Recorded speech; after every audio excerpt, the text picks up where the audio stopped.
సొమ్మొకరిది సోకు మరొకరిది అనే మాటను మనం తరచుగా చెప్పుకుంటాం. అయితే ప్రజాస్వామ్య పరిరక్షణ అనే ముసుగు తొడుక్కునేటువంటి కొందరు లెఫ్ట్ నాయకులు కూడా అలాంటి ప్రదర్శన విషయంలో ఏమాత్రం వెనుకడుగు వేయరు. ఢిల్లీలో వాతావరణం ఏమాత్రం సరిగ్గా లేదని, పీల్చుకునే గాలి కూడా పూర్తిగా కలుషితమైందని, వెంటనే అందుకు చర్యలు తీసుకోకపోతే భారీ ఆందోళన నిర్వహిస్తామని కొందరు లెఫ్ట్ సంస్థల ప్రతినిధులు ఢిల్లీలో నిరసనకు దిగారు. అయితే ఢిల్లీ ప్రజలు జీవించే హక్కు కోసం నిరసనకు దిగిన ఆందోళనకారులు ప్రజలు జీవించే హక్కు కోసం కాకుండా ఇటీవల మాడ్వి, హిడ్మా వంటి పలువురు మావోయిస్టు నేతల మరణాలకు సంబంధించి నినాదాలు చేయడం ఆశ్చర్యకరంగా మారింది.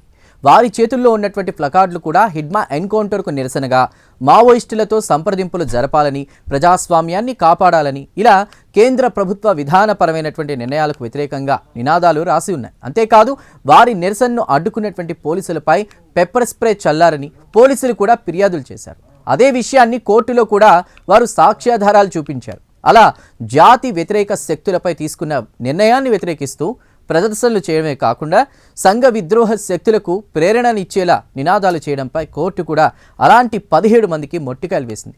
వారికి ఢిల్లీ కోర్టులు బెయిల్ కూడా తిరస్కరించింది. ఆ 17 మందిని విచారించేందుకు పోలీసులు 14 రోజుల కస్టడీని కోరితే కోర్టు 3 రోజుల జ్యుడిషియల్ కస్టడీకి అప్పగించింది. పోలీసులపై పెప్పర్ స్ప్రే చల్లి దాడి చేసిన ఆరోపణలతో పాటు క్లైమేట్ ప్రొటెస్ట్ ముసుగులో మావోయిస్టుల నినాదాలు చేసినందుకు ఆ 17 మంది కెరీర్ కూడా ఇప్పుడు ప్రశ్నార్థకరంగా మారిందన్న అభిప్రాయాలు వినిపిస్తున్నాయి. ఢిల్లీలోని ఇండియా గేట్ వద్ద వాయు కాలుష్యానికి వ్యతిరేకంగా చాలామంది లెఫ్ట్ సంస్థల యువకులు ప్రొటెస్ట్ చేశారు.